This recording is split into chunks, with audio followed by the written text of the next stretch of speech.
আপনার একজন পীর সাহেব মানুষ, আপনার মতো দুশ্চরিত্র লোক হইতে পারেন, দ্বিমুখী লোক হইতে পারে নাকি পৃথিবীতে? যদি জোর থেকে বের হয়ে আপনি একটা সিরে ফাঁস হয়ে দেখাইতে পারেন।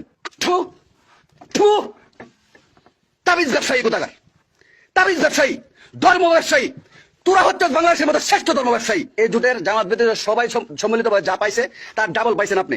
তারপরও আপনার মানে জর্দা খাওয়ার নেশাটা কাটতেছে না, তারপরও নেশা কাটে না আপনার। আপনারা এমন নেশা পাইছে, জোটের বাইরে যান আপনি। এই জামাল ইসলাম বলবো, এই 12 দলকে বলবো ক্ষমতায় পরে ছুটে মিয়া, ছুটে তাকে যদি বের করে না হয়, 12 দল ভেঙে 11 দল করেন, তাকে বের করে দেওয়া হোক। তাকে আমি দেখতে চাই না। প্রথম থেকে আমি মনে করছি এটা বিশ্ব। একজন আলেমের শানে এমন জঘন্য উক্তি এবং জঘন্যভাবে অপমান করা, এটা আসলে কোনো মানুষের পক্ষে সম্ভব বলে আমার মনে হয় না।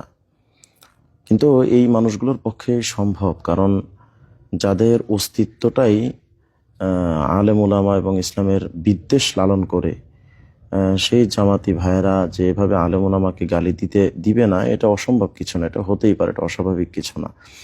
এরা তো শুধু আলেম ওলামাকে গালি দিয়েই ক্ষান্ত হয়নি, বরং এদের অতীত ইতিহাস যদি আপনি তালাশ করেন, তাহলে এরা বড় বড় আলেম ওলামার উপরে, বড় বড় মাদ্রাসার উপরে হামলা করা এদের নিত্যদিনের একটা সঙ্গী ছিল এবং তাদের একটা নিত্যদিনের কর্ম ছিল।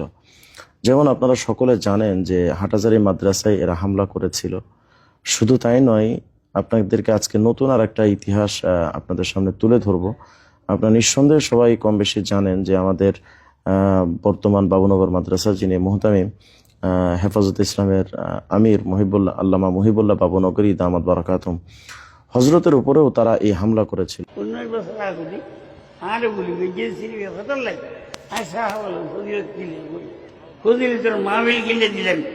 এই জলসারের গুলি বেঁচে বাবুর মাদ্রাসার গাছ 150 শিবিরের উপর রক্তার মুসলিম যারা ইসলামের নাম নেই, হাজার হাজার মুসলমানের কাফের বানা। আজকে তো অনেকে আপনারা এটা প্রশ্ন করেন যে বাবু নবীর হজরতে বার্ধক্য বয়সে তিনি কেন জামাতের বিরুদ্ধে এত লেগেছেন। এখন আমি যদি আপনাদেরকে প্রশ্ন করি, যে এই লোকটাকে একসময় তার দিকে গুলি করা হয়েছিল জামাতের পক্ষ থেকে, সেই প্রতিবাদটা আপনারা কি আজও পর্যন্ত করেছেন? মনে হয় আপনাদের সেই সুযোগটা হয়নি।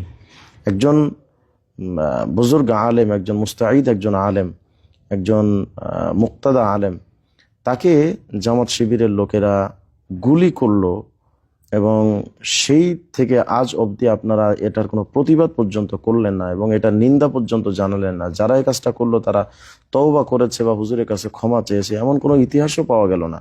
এখন মুহিবুল্লাহ বাবুনগরী দামাত বারাকাতুম যখন জামাতের ব্যাপারে মুখ খুলেছেন এবং তাদের বাস্তব রূপটা তো হুজুর জানেন, যে কারণেই এদের ব্যাপারে তিনি কোনো প্রতিবন্ধকতা ছাড়াই তিনি কথা বলে যাচ্ছেন।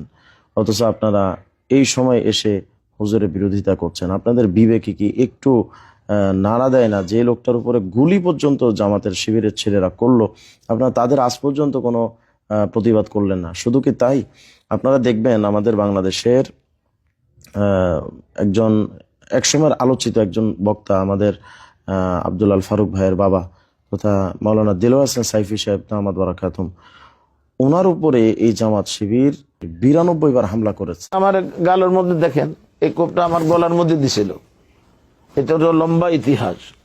তারপরে যে আমার কাঁধের মধ্যে দেখেন, এখানে এই জমায়ের এই দাগটা কি জন্য? আল্লাহ আমাকে হেফাজত করছেন, কারণ আল্লাহ জেসে আবাদ করে ফির কোন উসে বরবাদ করে। আল্লাহ যাকে বাঁচায় রাখে আল্লাহ মারে কে।